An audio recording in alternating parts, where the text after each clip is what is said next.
こんにちは、いおりゆずるです。今日は午後から予定があって博多に来たのですが、何ですかこの素敵な企画は？行きましょう。今すぐ行きましょう。たまたま見つけたこの企画。あっちこっち小鳥店 in 博多阪急。博多阪急の8階で開催されていて、雑貨やイラスト原画、ゲージや餌、遊び道具など様々な小鳥作品が展示、販売されています。結構広いですね。あっちを見てもこっちを見ても小鳥、小鳥。幸せ空間だ。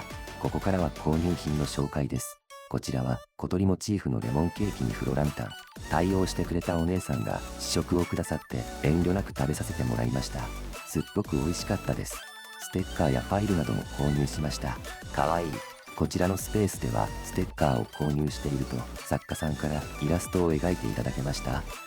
短時間でさらさらと迷いなく描かれる姿はさすがです。すごい。以前一緒に生活していたこともあって一番好きなのは赤星インコなのですが、小桜インコも可愛いですよね。ビビッときたのでこの子をお迎えしました。パンケーキのミニチュアにクリップがついていて紙などを挟めるようになっています。特典でいただいたカレンダーとステッカー、作家さん本人がいるスペースもあって話しかけてもらえたり手書きイラストをいただいたり素敵な思い出になりました。去年北九州でやってた小鳥グッズの即売会鳥フェスに参加されていた作家さんのグッズもあって嬉しかったです。あっちこっち小鳥展開催期間は1月12日まで。福岡の小鳥好きさんはぜひ遊びに行ってみてくださいね。それではまたどこかでお会いしましょう。